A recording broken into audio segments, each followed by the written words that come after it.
de la lectura, así como de sociología y antropología de la lectura y de la escritura. Me refiero a historiadores como Roger Chartier, Marie Chartier, sociólogos como Laïr, antropólogos como Carmona, etc. Los historiadores estudiaban algo que ellos llamaban prácticas de lectura propias de diferentes periodos. Los sociólogos estudiaban prácticas de lectura usuales en diferentes sectores sociales. Fueron aportes que, además de hacernos pensar en un nombre posible para el área, nos ayudaron muchísimo a definir y conceptualizar el objeto de enseñanza. Durante el proceso de producción, mientras escribíamos documentos de actualización curricular que fueron anteriores al diseño, nos encontramos con trabajos de Elisabeth Bottier, una socióloga del lenguaje y de la escuela, integrante del grupo interdisciplinario SCOL, que establecía una fuerte distinción entre lengua y lenguaje. La cito: la lengua corresponde al sistema gramatical y lexical que construye la oración. El lenguaje corresponde a la manera en que se utiliza ese sistema para hacer cosas tales como pensar, actuar sobre las personas y las situaciones, interactuar, apropiarse del mundo, construir saberes. Esta distinción pone en evidencia, sigue diciendo ella, que la enseñanza ha puesto tradicionalmente el acento sobre la lengua, en tanto que las prácticas así definidas son prácticas del lenguaje no reductibles a su dimensión lingüística. Pensar la enseñanza en términos de prácticas significa no reducir la actividad del lenguaje al dominio de la lengua. Ella subraya también que tomar en consideración las prácticas sociales del lenguaje propias de una época significa reconocer todo lo que hay de social y culturalmente constituido en nuestras prácticas, y por lo tanto también las diferencias en los usos del lenguaje que pueden existir entre diferentes grupos sociales. Subrayo yo que esto tiene dos consecuencias para nosotros. Desde la perspectiva curricular exige que al construir el objeto de enseñanza tomemos como referencia no solo los saberes lingüísticos, sino también las prácticas de lectura, escritura y oralidad presentes en nuestra sociedad y la conceptualización que de ellas podemos hacer apoyándonos en los estudios de historia y la sociología de la lectura y la escritura. Desde la perspectiva didáctica supone tomar en cuenta que seguramente encontraremos en las aulas cierta diversidad en las prácticas del lenguaje previas de nuestros estudiantes que se sentirán más o menos cercanos a las que les propone la enseñanza y habrá que tender puentes para que todos se acerquen a ella. Hablar de prácticas es entonces algo muy diferente que hablar de habilidades o de competencias. Las prácticas del lenguaje son prácticas sociales, no habilidades individuales, de las cuales los sujetos necesitan apropiarse porque son indispensables, esas prácticas sociales, para ejercer sus derechos y sus responsabilidades en la sociedad. Además, como señala Bottier, lo que caracteriza al lenguaje entendido como práctica social y como actividad es su irreductibilidad al funcionamiento textual, a una relación simple entre una función y elementos lingüísticos. Ella enfatiza, vuelvo a citarla, no se trata solo de formar productores de textos, sino sujetos de esas prácticas sociales. Y yo agrego, para que los estudiantes se formen como sujetos de las prácticas del lenguaje, es imprescindible que tengan múltiples oportunidades de ejercerlas y también de conceptualizarlas, de analizarlas críticamente y de reflexionar, por ejemplo, sobre los recursos lingüísticos y literarios que hacen posible resolver los múltiples problemas que se plantean al escribir. Poco después de estos aportes, fueron varios los didactas que asumieron como objeto de enseñanza las prácticas del lenguaje. Particularmente importante fue para nosotros comenzar a encontrar trabajos de Jean-Paul Bronckart, psicolingüista y fundador de la Unidad de Didáctica de las Lenguas de la Universidad de Ginebra, que incluían a las prácticas sociales del lenguaje como referencia para pensar en la enseñanza en nuestra área y planteaban una serie de problemas vinculados con la transposición didáctica de esas prácticas. Una anécdota entre paréntesis. Invitamos a Bronckart a dar un seminario aquí por iniciativa del Departamento de Ciencias de la Educación de la Facultad de Filosofía de la UBA, en colaboración con el Instituto de Lenguas Vivas. Y en una de nuestras charlas o discusiones, según el caso, le conté que habíamos tenido que denominar a nuestro objeto de enseñanza como prácticas del lenguaje, porque en castellano no existe en el adjetivo la distinción que es muy importante en francés entre linguistique, que es lo vinculado con la lengua, y langagier, que es lo vinculado con el lenguaje. Cuando hace falta una palabra hay que inventarla, me respondió. Y ni siquiera lo convencí de que era muy difícil inventarla al decirle que lenguajero sería despectivo. A veces resulta problemático al escribir no disponer de un adjetivo que nos permita hacer esta distinción. Cierro el paréntesis. Luego fuimos conociendo la obra de otros didactas que también en la década de los 90 comenzaron a conceptualizar las prácticas de oralidad, lectura y escritura como objeto de enseñanza. Yves Reuter, por ejemplo, subraya que las prácticas responden a finalidades y están inscritas en un contexto social particular. Y agrega, la noción de prácticas es una construcción teórico-metodológica que pone en primer plano la diversidad del hacer, sus múltiples dimensiones, su anclaje social en sincronía y diacronía, sus funciones, valores y significaciones para el sujeto. Al considerar las dimensiones diacrónica y sincrónica, lo que está en juego es la comprensión del hacer del sujeto, en tanto tiene sentido para él y se anuda a su identidad.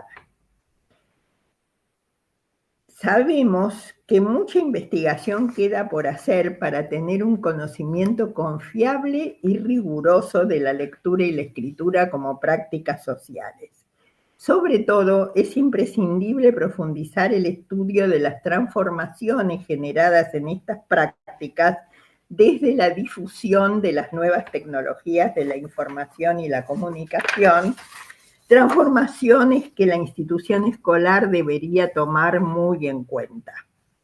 Y en el caso de nuestro país, sería necesario avanzar en la indagación de las prácticas actuales de lectura y escritura que se ponen en acción en diferentes sectores sociales.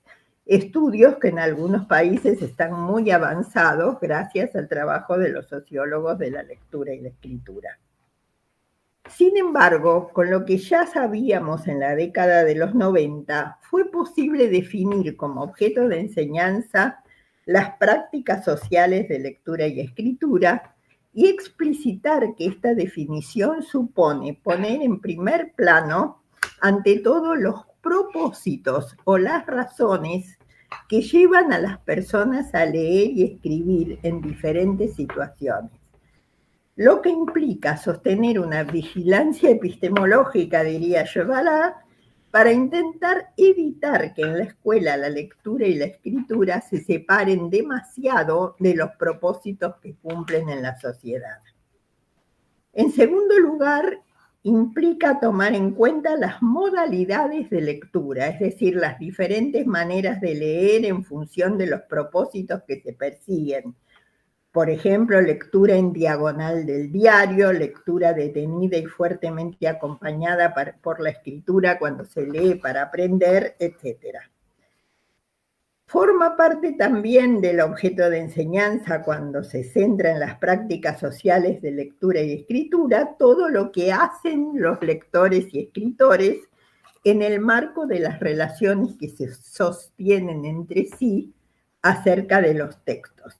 Y por supuesto forman parte del objeto de enseñanza los textos que son leídos o escritos y los problemas discursivos y lingüísticos que se plantean al escribir.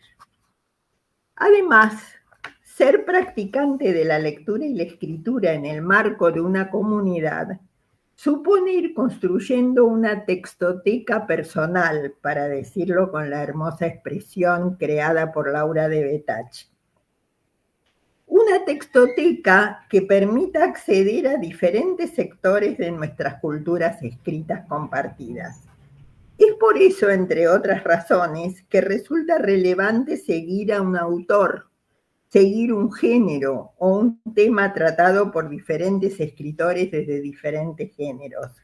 Son itinerarios lectores que hacen posible enriquecer constantemente el bagaje textual e intertextual del que disponen los estudiantes que están en nuestras aulas y les permiten desempeñarse con autonomía creciente como lectores y escritores. Al ejercer prácticas de lector y escritor, los estudiantes se van adentrando en el mundo de los textos. Tienen la oportunidad de apropiarse de los rasgos distintivos más o menos canónicos de ciertos géneros, de ir detectando matices que distinguen el lenguaje de que se escribe de la oralidad coloquial, de poner en acción como practicantes de la lectura y la escritura recursos lingüísticos a los que es necesario apelar para resolver los diversos problemas que se presentan al producir textos. Es así como, al actuar como lectores y escritores, los estudiantes tienen oportunidad de apropiarse de contenidos lingüísticos y textuales que adquieren sentido en el marco de las prácticas. Es así como las prácticas de lectura y escritura se constituyen progresivamente en fuente de reflexión metalingüística. Ahora bien, además de reconceptualizar el objeto de enseñanza, el diseño curricular nos planteó la necesidad de explicitar los contenidos que forman parte de ese objeto. No era fácil porque las prácticas son totalidades indisociables, porque incluyen componentes implícitos que no se pueden transmitir verbalmente, solo pueden comunicarse ejerciéndolas porque se transmiten por participación. Si pretendíamos instalar como objeto de enseñanza las prácticas del lenguaje, era imprescindible esclarecer para los docentes qué es lo que se aprende cuando se lee o se escribe y también cuando se habla en situaciones formales de comunicación de las cuales no podré ocuparme hoy. Es decir, había que explicitar cuáles son los contenidos que se trabajan cuando se plantean situaciones de lectura o escritura en clase. Ahora bien, ¿cómo desplegar esos contenidos? ¿Cómo objetivar los componentes involucrados en las prácticas que no suelen verbalizarse y que además no suelen ser conscientes para los sujetos que las realizan? Al instituir como contenidos las prácticas que lectores y escritores ejercen en la vida cotidiana, consideramos dos dimensiones. Por una parte, la dimensión interpersonal, social, pública, a la que alude Olson cuando se refiere a la comunidad textual, y por otra parte, una dimensión psicológica, personal, privada. Entre los quehaceres o prácticas de los lectores que implican interacciones con otras personas, se encuentran, por ejemplo, comentar lo que se está leyendo, recomendar lo que se ha leído, compartir la lectura, confrontar con otros lectores las interpretaciones generadas por un libro o por una noticia, discutir sobre las intenciones implícitas en los titulares de un periódico, desentrañar las intenciones de un autor. Entre las más privadas, en cambio, se encuentran estrategias que han sido develadas por las investigaciones psicolingüísticas: anticipar lo que sigue en el texto, releer un fragmento anterior para verificar lo que se ha comprendido cuando se detecta una incongruencia, saltear lo que no se entiende o no interesa y avanzar para comprender mejor, identificarse con el autor o distanciarse de él asumiendo una posición crítica, adecuar la modalidad de lectura a los propósitos que se persiguen y al texto que se está leyendo. En el caso de la escritura, las investigaciones en psicología cognitiva han mostrado que las operaciones recursivas de planificación, textualización y revisión constituyen el núcleo de la producción textual. Cuando la escritura es solitaria, esas operaciones son inobservables desde el exterior, aunque pueden materializarse en marcas escritas como las estudiadas por la genética de la escritura. Pero estas operaciones pasan a ser compartidas cuando la producción es grupal, como suele suceder con los artículos científicos y con frecuencia menor con obras literarias como las producidas por Borges y Bioy Casares bajo el seudónimo de Bustos Domecq, o como tantos guiones cinematográficos o teatrales que se elaboran en colaboración. Escribir con otros obliga a debatir para tomar decisiones consensuadas acerca de los problemas que plantea la escritura, y de este modo se constituyen en objeto de reflexión cuestiones que pueden permanecer implícitas cuando se escribe en soledad. Por otra parte, prácticas habituales del escritor, como decidir cuál es la información que es imprescindible brindar a los lectores y cuál puede omitirse porque es previsible que ya la manejan, o como evitar ambigüedades o malentendidos, son prácticas que implican al mismo tiempo una lucha solitaria con el texto y un constante desdoblamiento del escritor que intenta representarse lo que sabe o piensa el lector potencial. Todas las prácticas señaladas y muchas otras son contenidos porque se espera que los estudiantes los aprendan, porque se hacen presentes en el aula precisamente para que los chicos se apropien de ellos y puedan ponerlos en acción en el futuro como practicantes de la lectura y la escritura. Finalmente, mencionaré que el desafío del diseño curricular nos llevó también a sistematizar las situaciones didácticas que veníamos estudiando en las aulas. Distinguimos entonces 4 tipos de situaciones fundamentales: las situaciones de lectura a través del docente y las de lectura de los chicos por sí mismos, las situaciones de escritura a través del docente y las de escritura de los chicos por sí mismos. La intervención del docente como lector y escritor es crucial, porque los docentes somos los representantes de la cultura escrita en el aula, los practicantes expertos de la lectura y la escritura. Y como las prácticas se aprenden ante todo por participación, realizarlas con la orientación del docente es fundamental. Cuando los chicos ya pueden leer con autonomía, la lectura a través del docente sigue cumpliendo un papel importante para introducirlos en un nuevo mundo posible, para enseñarles maneras de leer vinculadas con ciertos géneros o autores, para plantearles problemas acerca de cuestiones que no serían observables para ellos si leyeran solos. Cuando los chicos ya saben escribir convencionalmente, escribir con ellos sigue siendo fundamental porque supone explicitar los criterios que pueden orientar las diversas decisiones que hay que tomar al escribir. Desde considerar al lector potencial para decidir qué decir y qué se puede o es preferible omitir, hasta buscar recursos para asegurar la correferencia. Desde reorganizar el texto para hacerlo más coherente, hasta hacer observable que cierta correlación verbal usual en la oralidad no es correcta en lengua escrita, etcétera, etcétera. Por supuesto, es esencial que los estudiantes escriban por sí mismos para conquistar progresiva autonomía como escritores, para detectar primero y anticipar después diversos problemas textuales, para familiarizarse con ciertos géneros desde el punto de vista del escritor.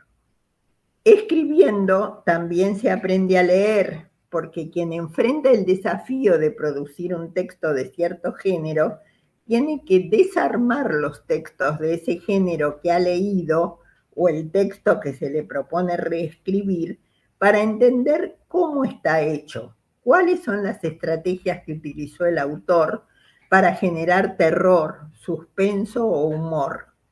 En este sentido, la escritura cumple su función epistémica porque obliga a profundizar en el conocimiento del texto y del género al resolver problemas que no son tales desde el punto de vista del lector, precisamente porque ya están resueltos por el autor. Igualmente, es esencial que las y los estudiantes lean por sí mismos, que construyan una primera interpretación personal de la obra que están leyendo, que tengan oportunidad de confrontar la interpretación que han elaborado con las de sus compañeros, que vuelvan al texto para verificar si su interpretación está permitida por la información explícita en él, y si no lo está, que puedan reelaborarla y producir otra compatible con la información que el texto provee. Si en cambio piensan que el texto autoriza su interpretación, es importante que puedan argumentar a favor de ella. Saber que uno puede producir una interpretación no completamente ajustada al sentido que probablemente el autor quiso plasmar es crucial para la formación del lector, porque lleva a autocontrolar la interpretación, a buscar coherencia entre lo que se ha comprendido en una parte del texto y el significado que se reconstruye en otra parte. Los chicos tienen que saber que los textos son abiertos, son máquinas perezosas que dejan muchos huecos y también mucho el trabajo al lector, pero que hay límites para la interpretación. Aun cuando se trate de una obra literaria que siempre es polisémica, no todo vale. La interpretación tiene que ser autorizada en el texto, por el texto. Es lo que con meridiana claridad ha expresado Umberto Eco en sus dos obras complementarias, Obra abierta y Los límites de la interpretación. Como el significado no está en el texto, sino que el lector lo construye interactuando con lo escrito a partir de lo que sabe, siente y piensa, es esperable que diferentes lectores elaboren interpretaciones diferentes. Esta es una de las razones por las que es crucial el intercambio entre lectores, que desde nuestra perspectiva forma parte de las situaciones de lectura. Es ese intercambio el que da lugar a que se discutan las interpretaciones y se busque validarlas. Es el intercambio el que hace posible profundizar la comprensión del texto, distinguiendo entre lo dicho y lo no dicho, analizando la coherencia entre la caracterización de los personajes y sus acciones, discutiendo sobre la verosimilitud del relato, etc. Intercambiar hace posible también poner en común relaciones con otros textos que se han leído, descubrir facetas en las que no se había reparado, apreciar la belleza o la fuerza del lenguaje y volver al texto para reparar en expresiones especialmente impactantes. Es durante el intercambio que el docente puede hacer observables aspectos que los chicos aún no pueden considerar por sí mismos, relacionar con otras obras del mismo autor o con obras clásicas con las que está emparentada. El intercambio es, en síntesis, una clave insoslayable cuando se aspira a formar practicantes de la lectura. Inserto aquí una nota al pie para señalar, así como al pasar, que la famosa comprensión lectora no es una entidad que pueda concebirse o evaluarse en general sin considerar el contenido específico que se está reconstruyendo. Como la lectura es interacción con el texto, todo depende de cuáles son los conocimientos que el sujeto puede poner en acción al interpretar cada texto particular. Pero los conocimientos disponibles no son solo conocimientos que los chicos traen fuera de la escuela. Cuando ustedes hacen un recorrido a lo largo de varios cuentos que giran alrededor de las transformaciones o alrededor de varias obras humorísticas, por ejemplo, sus alumnos tienen oportunidad de construir conocimientos nuevos acerca de esos cuentos de transformación o de los recursos humorísticos y podrán entonces poner en acción estos nuevos conocimientos al leer otras obras que planteen transformaciones o que sean humorísticas. Por último, quisiera destacar la enorme importancia que tiene en la actualidad la formación de lectores críticos. Como señala Umberto Eco en esa pequeña obra de arte que es 6 paseos por los bosques narrativos, lo cito, leer relatos significa hacer un juego a través del cual se aprende a dar sentido a la inmensidad de las cosas que han sucedido, suceden y sucederán en el mundo real. Al leer novelas, eludimos la angustia que nos atenaza cuando intentamos decir algo verdadero sobre el mundo real. Esta es la función terapéutica de la narrativa y la razón por la cual los hombres, desde los orígenes de la humanidad, cuentan historias, que es al final la función de los mitos, dar forma al desorden de la experiencia.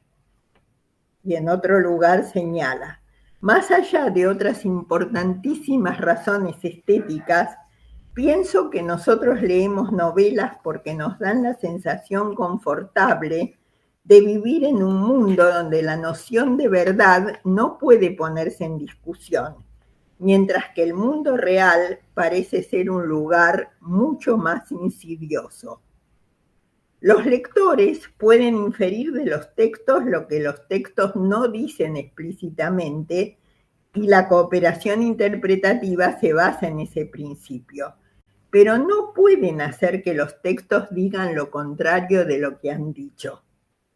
¿Podemos tener el mismo grado de certidumbre cuando hablamos de verdad en el mundo real? Hasta allí la cita. Para mostrar que de ninguna manera podemos tener esa certidumbre, Eco da 2 ejemplos. La invención de un submarino, el Superb, que según diferentes informaciones periodísticas se acercaba a las Malvinas en marzo de 1982, un submarino nuclear, informaciones que primero crecieron y luego fueron desmentidas varios meses después por un diario escocés que demostró que tal submarino nunca había existido. Ese es un ejemplo de que no podemos estar seguros de la verdad en el mundo real. Y el otro que da Eco son las dudas sobre el alunizaje de los norteamericanos en 1969. ¿Creemos que los americanos llegaron a la Luna?, se pregunta. La transmisión podría haber sido una falsificación como la de Orson Welles por radio sobre la llegada de los marcianos a la Tierra en 1940. Sin embargo, y ahora estoy citando a Eco, se responde, hay una razón por la que podemos creer que efectivamente llegaron. Los rusos no protestaron ni denunciaron la impostura. Ellos tenían posibilidad de controlar, de probar que se trataba de un fraude y todas las buenas razones para hacerlo si hubieran podido. No lo hicieron y esta es una buena razón para creer que efectivamente los americanos llegaron a la Luna. Pero esto evidencia que decidir qué es verdadero o falso en el mundo real conlleva muchas decisiones bastante difíciles sobre el grado de confianza que les concedo a los que me cuentan esas informaciones. Las cosas funcionan de manera mucho más tranquila con las verdades dentro de un mundo posible. Y es importante considerar que Eco escribió este texto bastante antes del auge de las fake news. Hoy tenemos que extremar en la escuela el análisis de lo que leemos o escuchamos. Tenemos que problematizar las aparentes verdades, pidiendo a los chicos que busquen marcas en el texto de las intenciones del autor, que hagan hipótesis acerca de ellas. Tenemos que trabajar sobre versiones contrastantes de un mismo acontecimiento y habituar a los estudiantes a preguntarse siempre no solo qué nos están diciendo, sino sobre todo qué nos quieren decir con lo que explícitamente dicen. Finalmente, no quiero dejar pasar esta oportunidad poco usual de conversar con ustedes sin plantearles algo que me preocupa. La investigación didáctica en prácticas del lenguaje es muy escasa en el nivel secundario.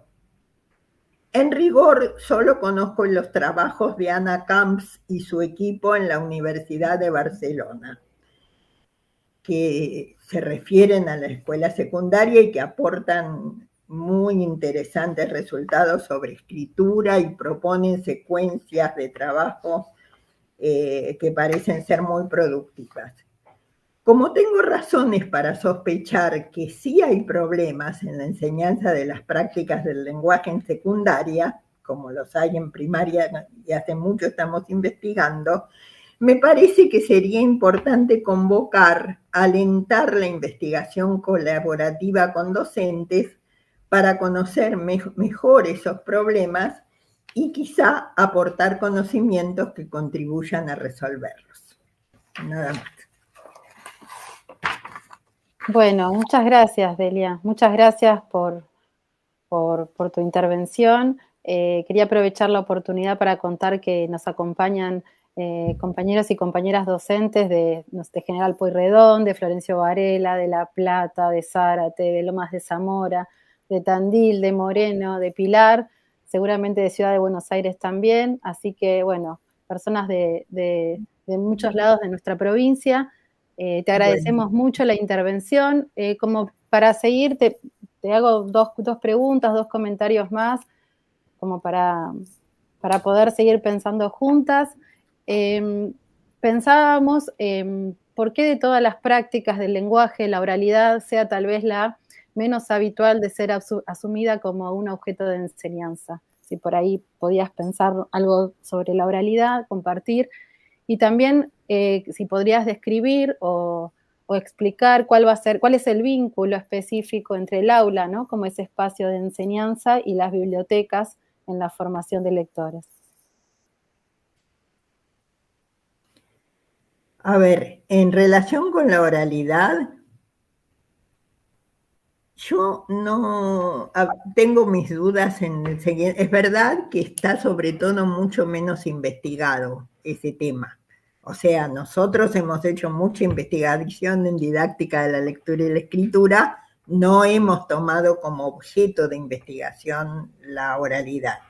Sí hemos producido materiales curriculares vinculados con la oralidad, en particular uno también de la ciudad de Buenos Aires que se llamaba Tomar la palabra, escuchar y hacerse escuchar, donde planteábamos como idea central que lo que los chicos tenían que aprender de la oralidad es la oralidad más formal, porque los chicos son hablantes competentes de su lengua, independientemente de cuál sea el dialecto o el sociolecto que hablen, de su lengua en situaciones habituales, digamos, pero probablemente necesitan, o seguramente necesitan, aprender a organizar una exposición o manejarse en una entrevista.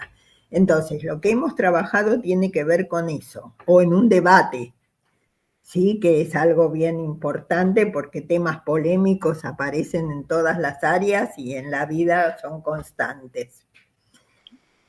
De todas maneras, yo no comparto la idea de que no se trabaja sobre la oralidad, porque, por ejemplo, el intercambio entre lectores es un intercambio oral fuertemente atravesado por la escritura, fuertemente atravesado por la lengua escrita. Desde ONG sabemos que al apropiarse de la lengua escrita y al hacerse practicante de la lectura y la escritura, aunque él no lo dijera en estos términos, las personas vamos elaborando una oralidad que él llamaba secundaria, una oralidad que está atravesada por la escritura. Yo creo que trabajar en lectura y escritura es también trabajar en la oralidad. Cuando en nuestra investigación sobre leer y escribir para aprender historia, cuando los chicos discuten la producción de un texto, se están apropiando del lenguaje de los textos, en este caso de los textos históricos, ¿sí? Y en ese sentido están adquiriendo una oralidad más cercana a la escritura, una oralidad de un registro bien diferente al registro coloquial. Entonces yo no separaría de esa manera, de una manera tajante, el trabajo en oralidad del trabajo en lectura y escritura. Con respecto a la relación entre el aula y la biblioteca, a ver, yo no soy una experta en ese tema. Me parece que la existencia de bibliotecas escolares es algo crucial, que en la escuela, cuando la biblioteca escolar existe, cuando hay bibliotecaria, cuando la bibliotecaria, cuando se puede trabajar en equipo entre los profesores y el bibliotecario, se pueden hacer trabajos interesantísimos y complementarios, en la medida en que en la biblioteca lo que es habitual es que las obras literarias estén menos atravesadas por la escolaridad, en el sentido de que se puede leer para leer y comentar lo que se está leyendo sin ninguna exigencia específica de aprendizaje. Y eso de alguna manera recrea más de cerca la situación de lectura literaria extraescolar, en donde, salvo para un crítico literario, para un estudiante de letras, la lectura es para introducirse en ese mundo posible y reflexionar desde allí sobre el propio, etcétera, pero no es para responder a ninguna exigencia. Gracias, Delia.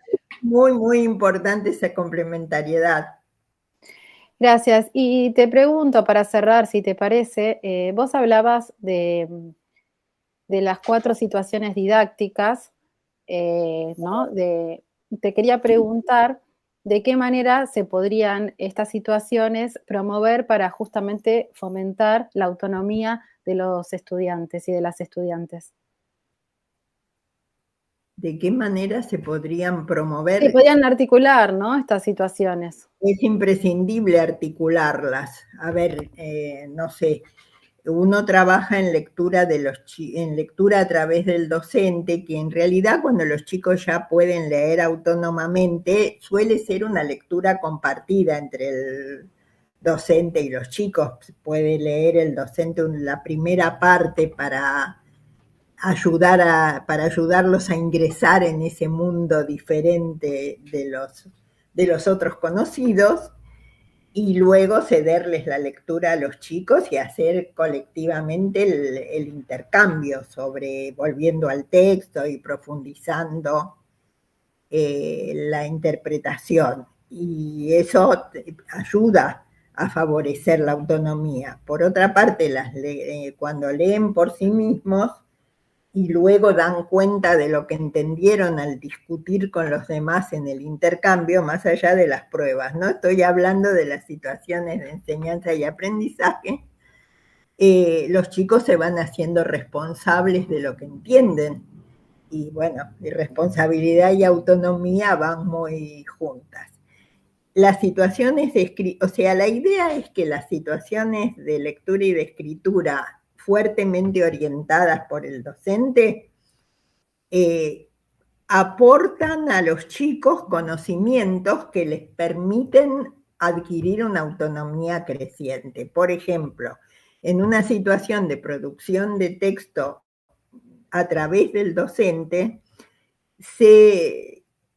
el objeto de enseñanza es sobre todo el proceso de producción, y lo que esperamos es que los chicos vayan haciendo carne, que el escribir no es empezar directamente al correr de la pluma diciendo todo lo que a uno se le ocurre, sino que la escritura involucra procesos de planificación y de revisión constante de lo que se está escribiendo para garantizar coherencia, entre otros aspectos. Pero es probablemente el núcleo de la cuestión que los chicos aprendan que la revisión, que tradicionalmente quedó relegada en manos del maestro o del profesor porque era corrección, no revisión del texto, corrección externa, y entonces en la escuela no es fácil que los chicos se hagan, por lo menos en primaria no es fácil, no sé cómo es la experiencia en secundaria,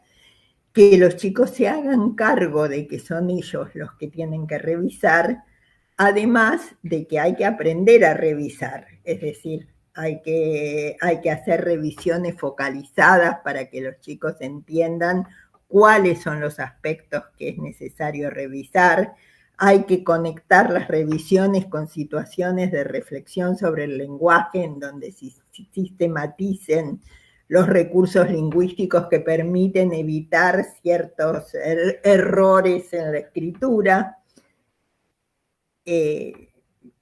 Todo eso favorece que los chicos vayan construyendo herramientas que les permitirán controlar sus propias escrituras, y es decir, ser más autónomos como escritores. Bueno, Delia, te queremos agradecer muchísimo, muchísimo la participación en nuestra Dirección Provincial de Secundaria. También queremos agradecer muchísimo a los compañeros y a las compañeras docentes que te estuvieron acompañando, que estuvieron pensando junto a vos. Me comparten mis compañeras curricularistas un montón de mensajes en el chat de agradecimiento y de cariño hacia vos. Muchas gracias. Igualmente, lamento que la relación es tan indirecta. Es tan indirecta, pero bueno, les contamos a quienes nos están escuchando que la charla quedó guardada, prontamente la vamos a publicar como material de nuestro programa de lectura, escritura y oralidad, que en el inicio presentaba Gustavo, así que esto va a ser un material de trabajo para que circule por toda la provincia, y una vez más renuevo muchísimo el agradecimiento. Y bueno, y saludamos con mucho cariño a quienes nos están escuchando, y nos veremos próximamente. Estén atentos y atentas que para las próximas 3 conferencias que vamos a tener, que ya tenemos en realidad acordadas para lo que sigue del año. Así que muchísimas gracias y que estén bien. Gracias también. Hasta luego.